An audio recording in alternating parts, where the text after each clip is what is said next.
참 아름다운 곳이라 주님의 세계는 정말로 내가 나갔고 솔직할 수 있는 곳. 그러니까 이 광장에서 이제 골목으로 와야 되는데 일상으로 민주주의가 확장이 돼야 되는데 특히 이른바 방치된 노년 세대 이분들이 설 자리가 없고 우리나라의 경로당이 6만 6천 개가 되거든요. 예. 근데 지금 점점 더 이용 인구가 줄어들고 고령화되고 있는 게 보편적 현상이거든요. 그래요. 이유가 뭐 단순해요. 너무나 위계서열적인 것. 70 넘어서 가도 막내라고 일시키고. 그렇지. 그러니까 점점 완각에 그 텃세가 있고. 음. 그래서 이 경로당을 바꿔야 된다는 얘기 많이 나오는데 그 어르신들 만나신 적 있죠? 여러 가지 프로그램으로 어떠신? 뭐 이제 뭐야 노인대학 네, 네. 뭐 이런 것들이 네, 있잖아요. 응? 그러니까 이 노인들이 갖고 있는 특성은 되게 경험이 많아요. 네, 이 경험들을 잘 맞아. 인정하면서 다가가야지 유아처럼 대하면 안 돼. 사람들을. 그러니까 또 다른 존중이죠. 그러니까 나는 그 산업사회 시대를 사실 좀 그러니까 긍정적으로 바라볼 필요도 있다고 보거든요. 우리 군부 독재 시대이기 때문에 자꾸 비판만 하는데 그 시대를 살아온 사람들이 갖게 된 경험과 어떤 그 뭐 이렇게 투지 뭐 등등이 있어요. 그런 거에 대한 스토리가 좀 새로 생겨야 된다고. 국제시장 이런 거 말고 그것도 인정을 하지만 기독교로 보면 이제 모세 시대라고요. 그게 우리는 박정희 시대라고 하면 그 모세 시대에 야, 모세가 나를 따르라 그래서 다 따라갔다는 식으로 이제 그 뭐야 지금의 성직자들의 권위를 확보하고 집단주의를 만들어내고 이제 이런 게 지금 기독교의 문제예요. 근데 이 스토리를 다시 써야 된다.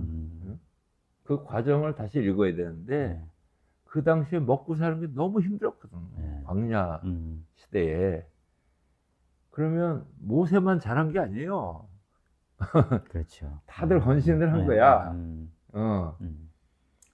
그러니까 그때 그 사람들의 마음과 그 사람들의 어떤 거의 영양실조에 가까운 배고픔 이런 것들을 읽어줘야 돼. 그래서 그것을 이겨낸 어떤 그 영성이 있는 거죠. 그 나름대로. 모세는 얼마나 힘들었겠어요.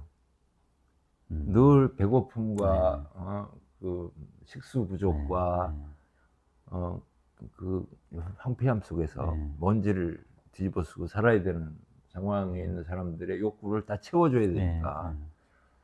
그러니까 그런 지도자가 택한 게 이제 무력이란 말이에요. 무력이고 그다음에 유신헌법 같은 법치주의를 내세우면서 어떤 면에서 이제 강요하고 했지만 그런 과정 속에서 그런 파시즘이 탄생했다. 라고 하는 걸 우리가 충분히 읽어야 오늘날에 이분들의 어떤 그 살아온 것에 대한 허망함 이런 것들을 다 읽을 수 있거든요. 그래서 그런 내용의 콘텐츠들이 있어야 돼. 그래서 그러나 현대적으로는 우리가 이렇구나 역할이. 그리고 젊은이들하고는 이렇게 만날 수 있겠구나. 라는 무슨 길이 좀 보여야 될 거 아니에요. 그죠? 그냥 뭐 노인 복지 이 정도로 해결되지는 않는다.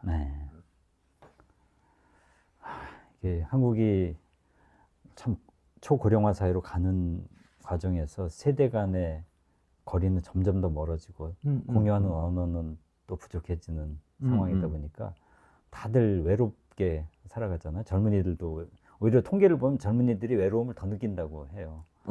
그래서 광장으로 또 나오는지도 모르겠는데. 그렇죠. 그 개인화되면 자기가 이겨내야 되거든. 다. 어디다 그렇죠. 선보일 데도 없고. 그런 점에서 지금 개신교가 다시 한번 영성을 일깨우는 이런 시점에 온 거죠. 그러니까 좀 개인적으로는 이제 내 신학을 한 사람이니까 아직도 걱정을 하고 있어요. 개신교 걱정을 하고 있고, 그래서 근데 나는 이제 조금 뭐랄까 좀 황당한 꿈을 꾸고 있어요.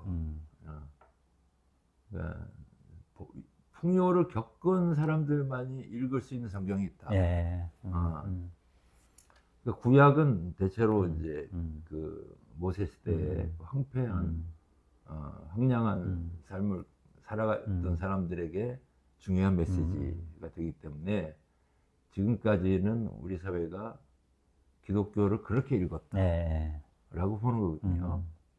그래서 예수 시대 상대적 풍요가 있었던 가나안 시대의 메시지를 이게 그 절실하게 읽지는 않았어. 저만 하더라도 사실 지금 말씀 듣고 보니까 그렇게 구별이 되지. 우리 기준에서 보면 구약 시대나 예수 시대나 다 가난했거든요. 그렇지. 그러니까 비슷해 보여. 비슷해 보이는데 아니란 말이에요. 그 오병이어 소년이 거기 뭐야 경계야. 우리 도시락이 있어요.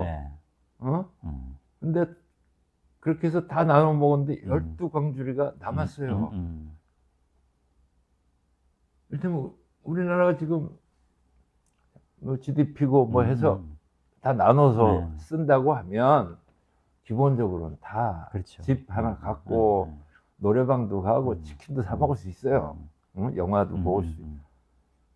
그러니까 그 12광주리가 남을 수 있는 시대를 살아갈 때에 성경을 어떻게 볼 거냐 이거예요. 그러니까 그 도시락 갖고 나온 아이가 천사도 아니고요. 그거는 예수님이 무슨 마술을 부린 것도 아니라고요. 그건 가나안 사회가 갖고 있는 힘이에요. 이미 받은 축복이라고. 그러니까 그것을 어떻게 공유하느냐, 그 축복을 하는 것이 복음이라고요. 근데 그런 거는 일종의 요즘 뭐 보편복지 이런 싸움으로 온 거예요. 그러면 기독교는 무슨 편을 들어야 되냐면요. 보편복지의 편을 들어야 돼. 그렇죠. 아침에 온 사람이나 저녁에 온 사람이나 똑같이 한 데나리온을 주는 사회적 안전망 이런 이야기를 복음서 기자들이 계속 했고 그것이 예수님이 하려던 얘기였고 그렇게 사는 게 하나님 나라야. 이건 무지 과격하게 들리는 거예요. 급진적이고. 난 너무나 그때 갈망하는 이야기였을 거라고 생각해요. 분명히 이렇게 곡식을 심으면 나는 그런 땅으로 왔는데, 그럼 이걸 누리는 방식은 뭐냐는 거예요. 다 예루살렘에다가 세금 바쳐가지고, 그거를 고위 관리나 재판관이나 뭐 성직자에서 나눠 먹는 이런 그 아주 그 뭐 부조리한 상황. 이 상황을 타개하고 싶었던 게 예수님이고, 그 예수님은 그러니까 성전에 가보니까 말도 안 되는 부조리의 온상이란 말이에요. 그래서 그 장사꾼들 몇 명을 뭐라는 게 아니에요. 니들 이렇게 해서 등쳐먹고 사는 거잖아. 열심히 일하는 사람들. 이거 다 되돌려줘. 그러면 하나님 나라야. 내가 이렇게 얘기하면 거의 사회주의자 같잖아요. 근데 그거를 풍요로운 사회로 오면요. 아주 섬세한 정책을 통해서 누구나 동의할 수 있는 길을 찾는 거예요. 그게 아마 요즘 어느 정치인이 얘기한 중도 보수인지 모르겠어요. 급진적인 게 아니고 열심히 일해온 사람 인정하자. 그러나 지금 최소한의 삶의 조건이 없는 사람들도 배려하자. 그게 복음이라고요. 근데 그렇게 오병이어의 물질을 나누는 것하고 이렇게 자기의 삶의 효능감이나 존재감이 없는 것하고 어떻게 연결되는지요. 왜냐하면 태극기 광장에 나온 분들은 나름 잘 사는 분들도 계시거든요. 그러니까 오병이어라는 건 더 확장해서 해석해야 될까요? 이게 단지 그럼요. 그러니까 거기서 이제 사랑이라는 얘기를 하잖아요. 예, 예수님이 예. 사랑이 방법이다. 그러면 그게 뭐 정치적인 해법이 되냐라고 말할 수 있는데 이를테면 이런 거죠. 개인으로 가면 내가 힘들면 친구가 필요해. 예. 그러면 친구들하고 의 관계에서 내가 어려울 때 도움을 받고 이렇게 사는 데 대한 어떤 사회적 규범이 필요해요. 그러니까 내가 친구를 위해서 목숨을 버리면 이보다 더 큰 사랑이 없다. 라고 하는 규범을 제시하신 거예요. 그러니까 이거는 율법하고 관계없는 거예요. 그러니까 아주 실용적인 율법인 거죠.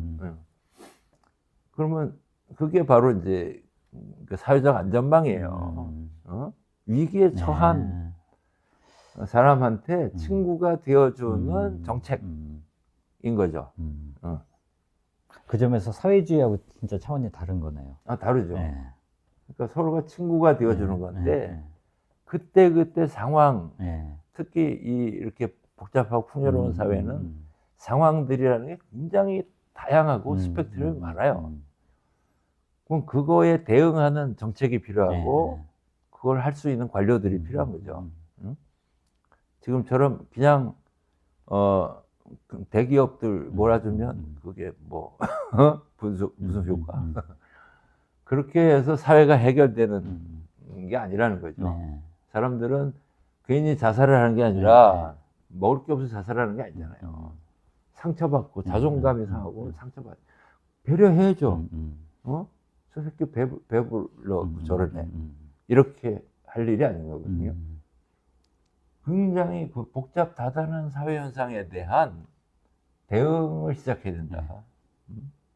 그러니까 기독교라고 하는 게 그러한 복음이라는 보물단지를 갖고 있어요.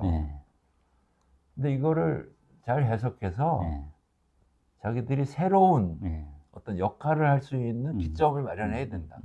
그러면 나는 오히려 개신교의 새로운 시작, 가능성, 이걸 보게 된 걸 수도 있다. 어느덧 1시간이 다 돼가는데요. 다 잘라서.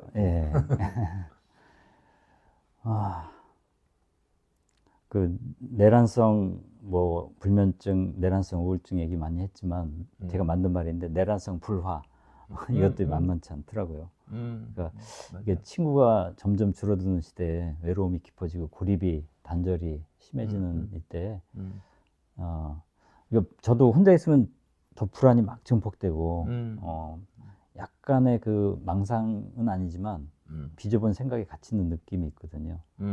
그래서 내가 먼저 친구가 되어주려는 그런 마음으로 다가가는 게 좀 중요한 것 같아요. 맞아요. 친구 되어주기. 선한 사마리아 그 경우에도 누가 저 사람이 이웃인가 그 질문도 있지만 너의 이웃은 누구인가 뭐 그런 질문도 이렇게 또 같이 나오는 것처럼 그 복음의 오늘 새로운 신약 성경을 새롭게 해석할 수 있는 그런 시간이기도 했고 개신교가 앞으로 어떻게 새로운 단계로 나가야 될지 그런 생각을 함께하는 시간이 됐던 것 같습니다. 저는 뭐 희망의 빛이 보입니다. 할렐루야. 고맙습니다. 감사합니다. 누구 계속 사랑해 주시고요. 젊은 친구들도 나와서 얘기를 해요.